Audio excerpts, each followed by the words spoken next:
Seguramente todos ustedes habrán oído la célebre frase «y sin embargo se mueve», atribuida a Galileo cuando un tribunal de la Santa Inquisición le hizo jurar de sus ideas de que la Tierra giraba alrededor del Sol.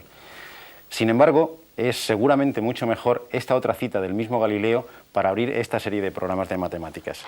Decía Galileo: «El universo es un libro escrito en el lenguaje de las matemáticas, siendo sus caracteres triángulos, círculos y otras figuras geométricas, sin las cuales es humanamente imposible comprender una sola palabra. Sin ellos solo se conseguirá vagar por un oscuro laberinto».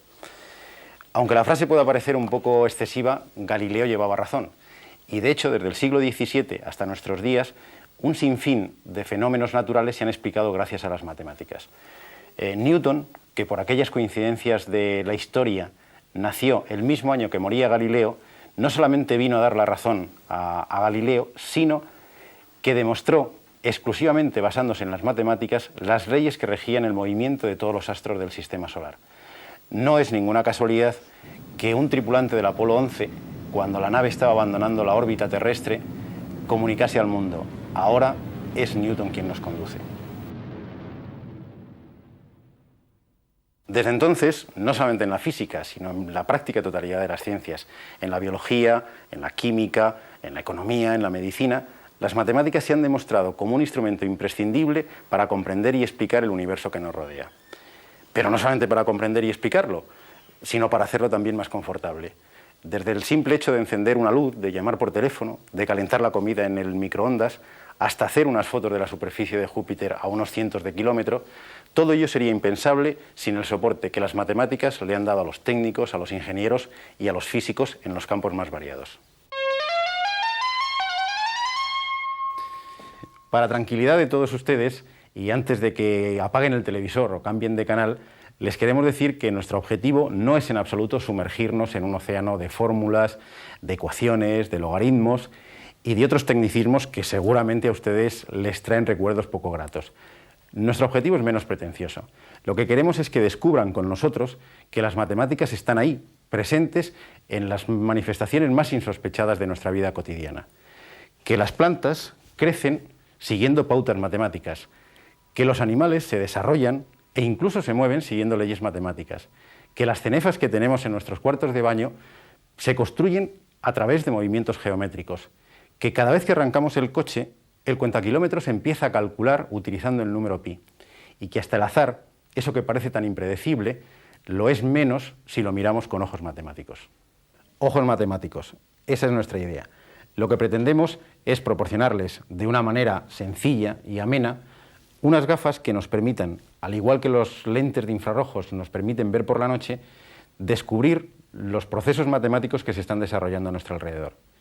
Unas gafas que, por desgracia, no se pueden comprar en ningún sitio, que están en el interior de nuestro cerebro y, como decía Galileo, no nos van a permitir salir del laberinto, pero al menos nos permitirán saber en qué punto del mismo estamos.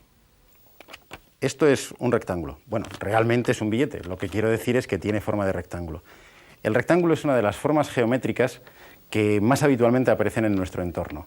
Numerosos objetos que vemos y tocamos todos los días tienen forma de rectángulo. Esta billetera tiene forma rectangular. Esta tarjeta de crédito tiene forma rectangular. Esta calculadora también tiene forma rectangular. Hay una infinidad de objetos que tienen forma de rectángulo a nuestro alrededor. La mayoría de los deportes se practican en campos que son rectangulares. Muchas de sus zonas además son a su vez rectángulos. Pero de entre todos los rectángulos hay algunos que son especialmente armoniosos, hasta tal punto que las primeras tarjetas de crédito tenían las proporciones de esos rectángulos. Aquí tenemos dos de ellos. Estos rectángulos tienen unas proporciones determinadas y una extraña propiedad. Vamos a ver cuáles son. Tomamos uno de los dos y vamos a cortar en él el cuadrado más grande posible.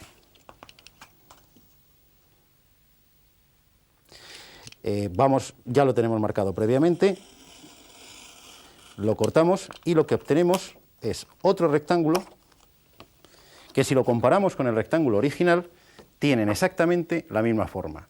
Los matemáticos decimos que son semejantes, es decir, tienen los lados proporcionales.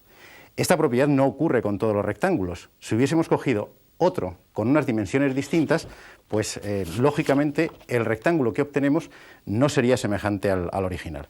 Vamos a comprobarlo con este otro. Aquí tenemos dos rectángulos que son exactamente iguales y vamos a hacer el mismo proceso. Vamos a cortar el cuadrado más grande posible de uno de ellos. Tenemos ya marcada nuestro cuadrado, lo cortamos igual que antes, lo quitamos y efectivamente estos dos rectángulos no se parecen en forma en absoluto. Sus dimensiones no son en absoluto proporcionales. Esta propiedad solo la tienen una clase muy especial de rectángulos, que son los que conocemos como rectángulos áureos. Son los rectángulos que teníamos al principio. Si dividimos la longitud del lado largo de uno de estos rectángulos especiales entre la longitud del lado corto, obtenemos un número muy especial, tan especial que recibe el nombre de número de oro. ¿Por qué es tan especial este rectángulo? De hecho, los griegos ya lo conocían. Está presente en muchas de sus manifestaciones artísticas, sobre todo en sus templos y en sus esculturas.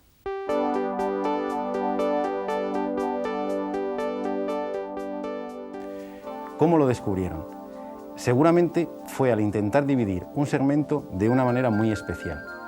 Buscaban que la razón entre la parte mayor del segmento y la parte menor coincidiese con la razón entre la longitud total y la longitud de la parte mayor.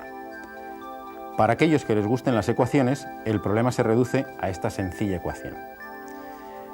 Asignemos 1 a la longitud del segmento más pequeño y llamemos x a la longitud del segmento más grande. La relación establecida por los griegos sería 1 más x partido por x igual a x partido por 1.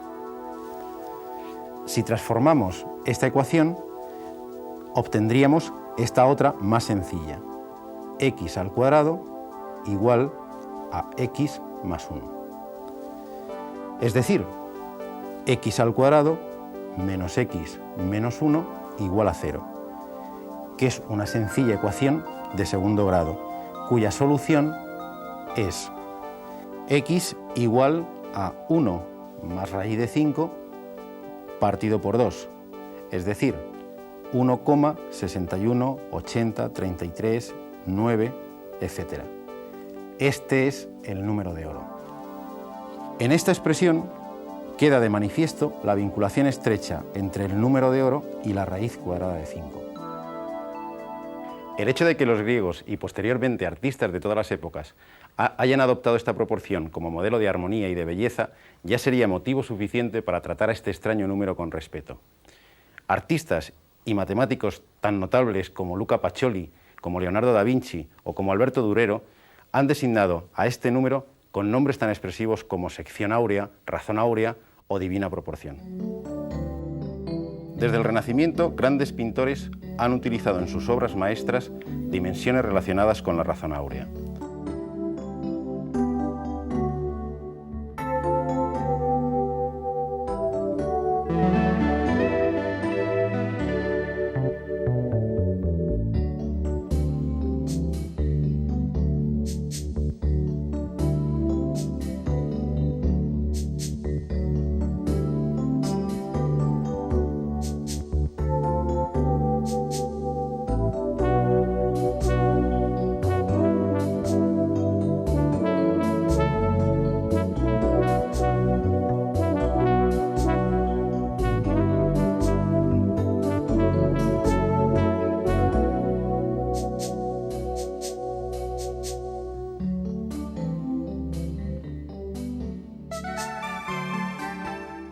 Pero sin duda el caso más sorprendente es el de la pirámide de Keops. Mucho se ha especulado, y a veces con muy poco fundamento, sobre las prodigiosas relaciones numéricas encontradas en las proporciones de las pirámides de Egipto. En el caso de la pirámide de Keops, construida hacia el año 2600 a.C., utilizando más de 2 millones de piedras de unas 20 toneladas cada una, estas relaciones no parecen ser fruto de la casualidad y constituyen la primera y quizá la más espectacular aparición en la arquitectura del número de oro. Heródoto, el famoso historiador griego del siglo V a.C., Cuenta que los sacerdotes egipcios le habían mostrado el hecho de que las dimensiones de la pirámide eran tales que el cuadrado de la altura total era exactamente igual al área de una de las caras. Este dato, atribuible a un exceso de meticulosidad del arquitecto egipcio, no es en sí nada llamativo. Pero si analizamos las características geométricas que de él se deducen, podemos descubrir con asombro que los egipcios, hace 3000 años, ya conocían y aplicaban la razón áurea. En efecto, el número de oro aparece no una vez, sino hasta 3 veces en relaciones numéricas entre distintos elementos de la pirámide. Así, la razón entre la altura de una cara y la mitad del lado de la base es 1,618, es decir, el número de oro. Pero no acaban aquí las sorpresas. El cociente entre el área total y el área lateral de la pirámide es también el número de oro. Y por si fuera poco, el cociente entre el área lateral y el área de la base sigue siendo el número áureo. Pero el número áureo nos deparará muchas más sorpresas.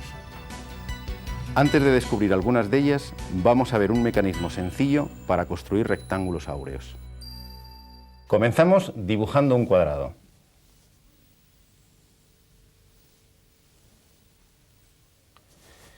Sobre este cuadrado marcamos el punto medio de uno de los lados y trazamos un arco de circunferencia cuyo radio sea la distancia desde este punto medio hasta el vértice superior hasta que encuentre a la prolongación del lado inferior.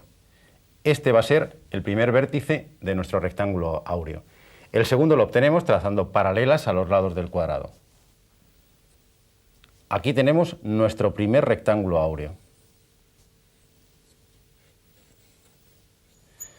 A partir de ahora, obtener nuevos rectángulos áureos es una tarea bastante fácil. Basta con trazar sobre el lado más largo del rectángulo anterior un cuadrado y así obtendríamos nuestro segundo rectángulo áureo. Si sobre este nuevo rectángulo áureo trazamos otro cuadrado cuyo lado sea la longitud del lado mayor del rectángulo, obtendremos un tercer rectángulo áureo.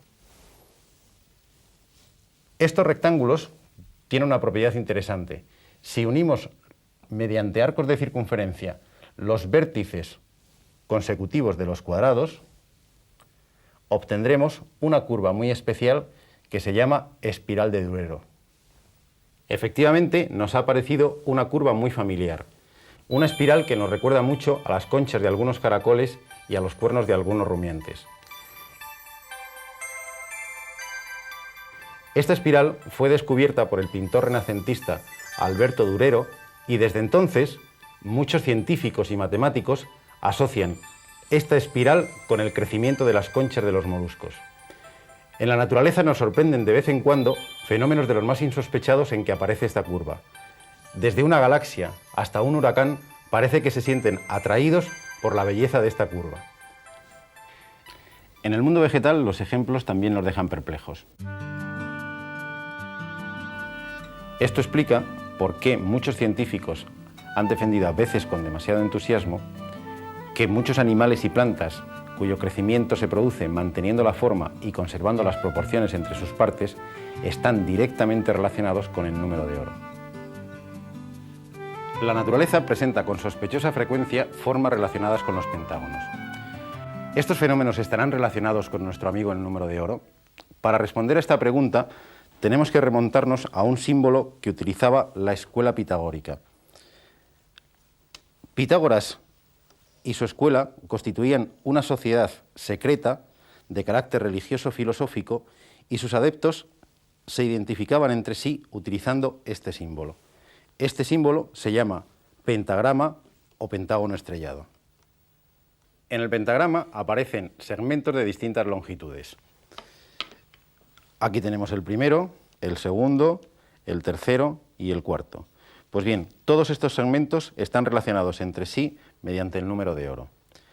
De esta manera, el cociente entre el primero y el segundo es exactamente la razón áurea, pero el cociente entre este y el tercero es también la razón áurea. Y por último, el cociente entre el tercero y el cuarto sigue siendo la razón áurea. ¿Será este el motivo de la predilección de muchas plantas y animales por las formas pentagonales?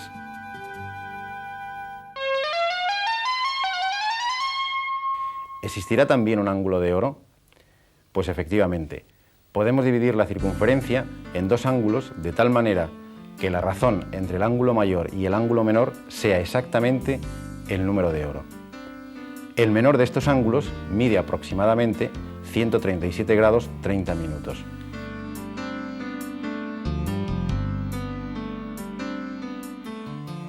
¿Es esto un mero juego matemático? Realmente la naturaleza vuelve a demostrarnos que no. Las ramas de los árboles crecen con demasiada frecuencia buscando un ángulo que se aproxima mucho a este ángulo ideal. Y parece que hasta las gallinas conocen la existencia del número de oro. Vamos a comprobarlo midiendo estos huevos. Vamos a dividir la altura máxima, en este caso 6 centímetros, entre la anchura máxima del huevo, 4,3 centímetros. Utilizamos la calculadora, 6 centímetros dividido entre 4,3 centímetros, obtenemos un resultado que es 1,39. Vamos a comprobar en otro huevo. Dividimos la altura, en este caso 5,8 centímetros, entre la anchura máxima, en este caso 4,3 centímetros, 5,8 dividido entre 4,3, obtenemos un resultado de 1,35.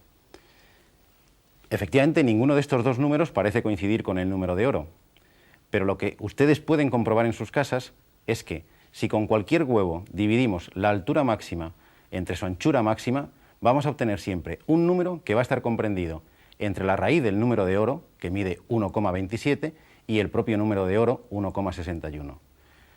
Eso sí, les aconsejo que lo prueben con huevos duros para evitar cualquier accidente doméstico.